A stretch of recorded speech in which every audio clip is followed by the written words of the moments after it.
On a gray November morning in 1996, a brand new Caterpillar 330 excavator went over the edge of Miller's Creek, and three men stood at the top of the ravine with no idea how to get it back. The machine had been working a county drainage project. 3 days of rain had weakened the soil more than anyone realized. The bank gave way at 7:43 in the morning. The operator, Kevin Walsh, had 2 seconds to decide: stay or jump. He jumped.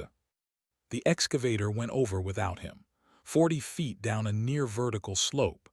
It bounced twice off the rocky walls and came to rest at the bottom, tilted at 45 degrees, half buried in creek mud.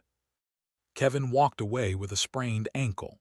The excavator was not so lucky. The Caterpillar 330 weighed 72,000 pounds, 36 tons, 6 months old, $200,000. Morrison and Sons out of Council Bluffs couldn't afford to lose it, so they called in the best. Heavy Lift Recovery out of Omaha had been in business 15 years. 2 heavy-duty trucks with winches rated for 50 tons each. Synthetic cables stronger than steel. 4 men who had recovered over 1,000 pieces of stuck equipment. The crew chief was Derek Hollies, 38 years old, built his company from nothing, the most respected recovery operation in the tri-state area. When Derek arrived, he looked down at the excavator and told everyone within earshot he'd have it out by lunch. 3-hour job maximum. That was 8 in the morning. It was now 2 in the afternoon. The excavator hadn't moved an inch. Now let me tell you about those 6 hours, because they explain everything. The problem wasn't weight. Derek's gear could handle 36 tons. The problem was the lip. The ravine wall was nearly vertical, 70 degrees. The excavator sat wedged between rock outcroppings, buried in mud with the consistency of wet concrete, and the edge at the top of the ravine was a knife edge of rock. Every cable that ran over it was being sawed through by its own tension. More weight, faster it cut. First attempt. 2 cables full power. First cable snapped like a rifle shot, whipping back with enough force to kill a man. Second attempt. Redirect pulleys. The anchor ripped out of the rain-soaked ground. Cable snapped again. Third attempt. Both trucks chained together. The excavator rose 2 feet before the third cable broke. Fourth attempt. Anchor one truck to an oak tree near the edge. The truck started sliding, dragging the tree's roots out of the ground. Derek's crew cut the cable with seconds to spare. 4 broken cables, 2 damaged trucks, 1 exhausted crew. The excavator exactly where it had been 6 hours ago. Morrison walked up. What's the plan? Derek threw his hard hat on the ground. There is no plan. That excavator belongs to the creek. The angle's too steep, the mud's too deep, and that lip destroys every cable we put over it. Wait until spring or rent a helicopter. Either way, I'm done. That's when the old Ford pickup pulled up to the site. Now let me tell you about Eugene Pratt. Eugene was 71 years old and had farmed 280 acres on the other side of Miller's Creek for 48 years. He'd been watching the construction crews for 2 weeks, watching and shaking his head. The morning the excavator went over, he'd been on his back porch with coffee, heard the rumble, knew immediately. Ground's too wet, he'd thought. Should have asked someone who knew the land. Nobody had asked. They never did. Engineers had their soil samples and computer models. They didn't need an old farmer's read on mud. But Eugene had walked over anyway, stood at the edge, looked down at the stuck machine, and started thinking about how to get it out. Eugene Pratt had been pulling things out of Iowa mud for 50 years. Tractors, combines, wagons. His grandfather taught his father taught him techniques from before engines, when everything moved by horses and human ingenuity. The key was mechanical advantage. He'd watched Derek's crew all morning, watched them try to overpower the problem. Bigger winches, stronger cables, more trucks, and he'd watched them fail because they didn't understand the truth his grandfather had told him 60 years ago. You can't beat physics with muscle. You have to work with physics. Have you ever watched an expert struggle with something you already knew how to solve? Have you ever kept quiet because you knew they wouldn't listen until they'd tried everything else? That's exactly what Eugene had been doing. When Derek threw his hard hat down, Eugene got in his truck and drove over. Let me tell you what was in the back of that pickup, because it looked like junk, and it was anything but. Old iron chains, not modern alloy iron, links as thick as a man's thumb, rusty, heavy, ugly, capable of holding loads that would snap modern cable like thread. Cast iron snatch block pulleys, some stamped with dates from the 1920s, each one designed to redirect a load with minimal friction. Combined in series, they multiplied force. And a PTO winch driven directly by the tractor engine. No sensors, no safety cutoffs, no instructions to stop. It just kept turning. Derek watched Eugene unload the equipment. Amusement spread across his face. Old-timer, what exactly do you think you're doing? Thought I might be able to help. Help, Derek laughed. 6 hours, 4 broken cables, nearly lost a truck. And you think that junk, he pointed at the rusty chains, is going to do what our 50-ton gear couldn't? It might. Your tractor makes 40 horsepower. My trucks make 5 times that. Your trucks kept breaking cables because of the angle, Eugene said quietly. That lip is destroying everything you put over it. I know that. You're trying to pull against it. You need to pull around it. Derek crossed his arms. What does that mean? Eugene didn't answer. He walked to the edge and looked down, studied the slope, the rock, the mud. Then he climbed into the ravine alone. Derek watched him go, shaking his head. Now let me tell you what Eugene saw at the bottom, because that's the moment the whole problem became clear. Derek's approach had been direct, cables straight up to the top, simple, logical, wrong. Pulling straight up meant running over the knife-edge lip. That lip was destroying everything.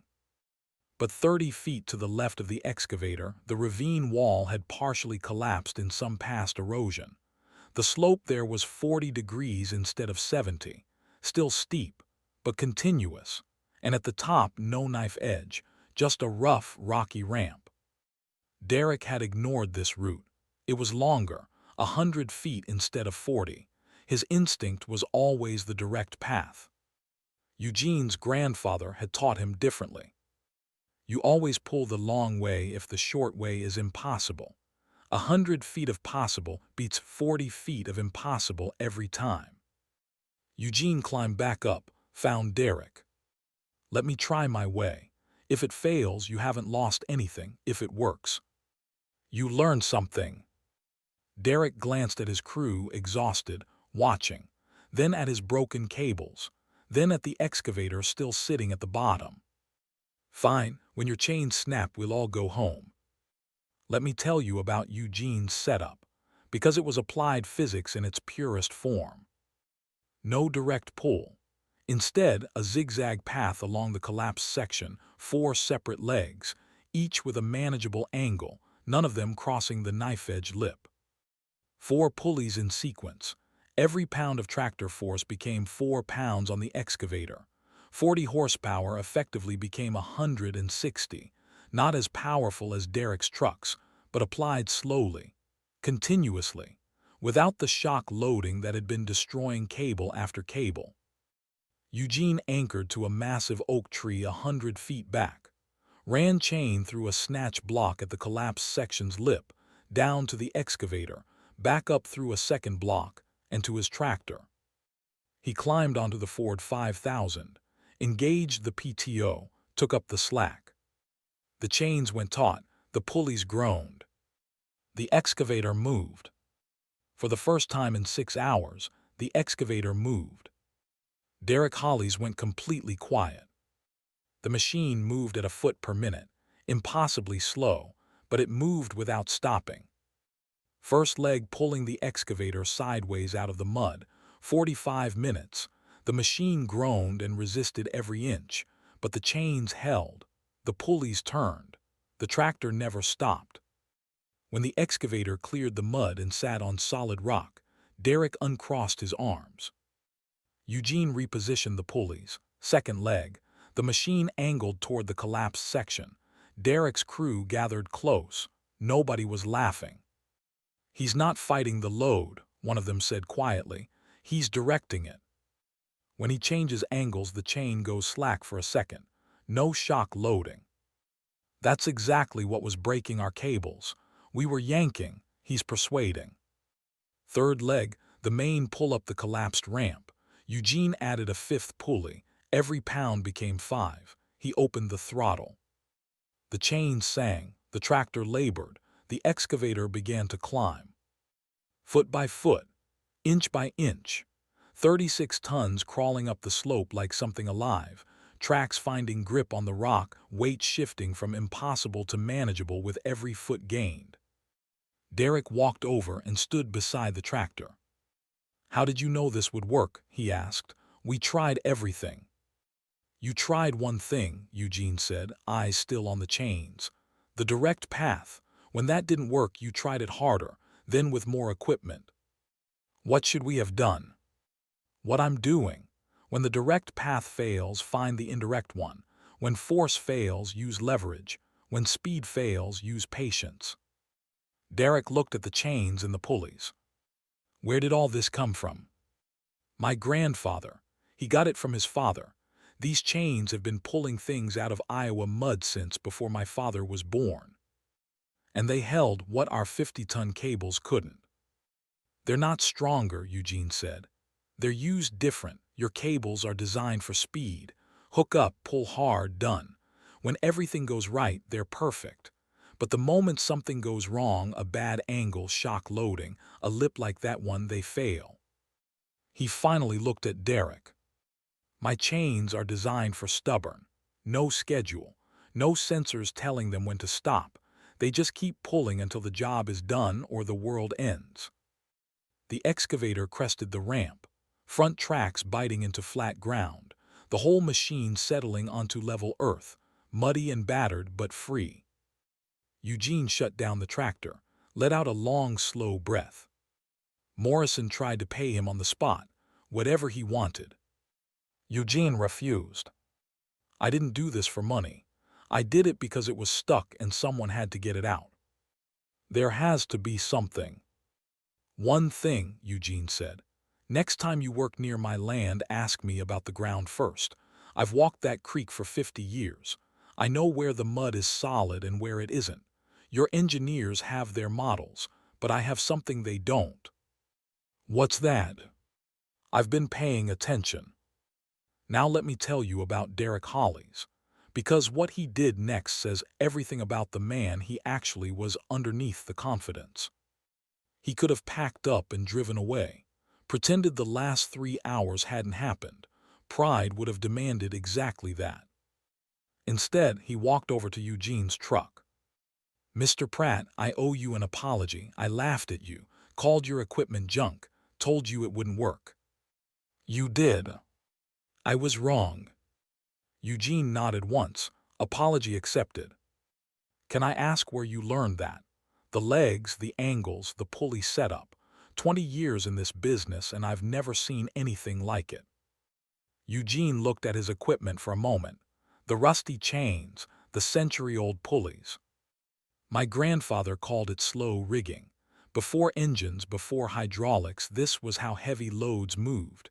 You couldn't overpower anything, so you had to outsmart it." Derek was quiet. "Then, could you teach me?" Eugene raised an eyebrow. "Today a farmer showed me something I didn't know," Derek said simply. "Either I quit or I keep learning. I'd rather keep learning." Eugene smiled, the first real smile Derek had seen from him all day. "Come by the farm. I'll show you what my grandfather taught me." He did come by. 3 weeks later, a Sunday afternoon in December with his wife and a bottle of whiskey. 4 hours in Eugene's barn learning slow rigging. He came back the following month, and the month after that. Over 5 years, Eugene taught Derek everything. Derek put it into his business: block and tackle on every truck, slow rigging training for every crew member. Heavy lift recovery became known as the company that never declares a job impossible. When other operations walked away, heavy lift showed up with chains and proved them wrong. Eugene Pratt died in October of 2003, 78 years old. Derek drove down from Omaha with his entire crew for the funeral. At the reception, he told the Millers Creek story, told it better than he ever had. "That old farmer taught me the most important lesson of my career," he said. "Expertise isn't the same as knowledge. Modern doesn't mean better, and the people who remember the old ways are worth more than all the equipment in the world." In 2015, Derek's successor Marcus got a call: excavator in a ravine. 2 companies had already quit. Marcus drove out, looked down into the ravine, started laughing. Same situation, different county, same angle, same impossible pull. He walked to the truck and pulled out the block and tackle. The pulleys were the same ones Eugene had used, over 100 years old, still turning perfectly. 3 hours later, the excavator was out. Marcus sent Derek a photo. 2 words came back: Eugene would be proud. The chains are still working today. First Eugene's grandfather, then his father, then Eugene, then Derek, then Marcus. Now a whole new generation trained in what they call heritage rigging. A name Derek and Marcus gave it when they wrote the techniques down for industry training. Students sometimes ask why they still use 100-year-old equipment when modern gear is so much more advanced. Marcus always gives the same answer Eugene gave Derek at the edge of Miller's Creek. Modern equipment is designed for speed. This equipment is designed for stubborn. And when speed doesn't work, stubborn is all you've got. Derek broke 4 cables. Eugene bent his chains, but they never broke. The excavator came out of the ravine. And somewhere in Iowa, those same chains are still pulling, still teaching, still proving that some things don't become obsolete. They just wait for people to remember why they were built.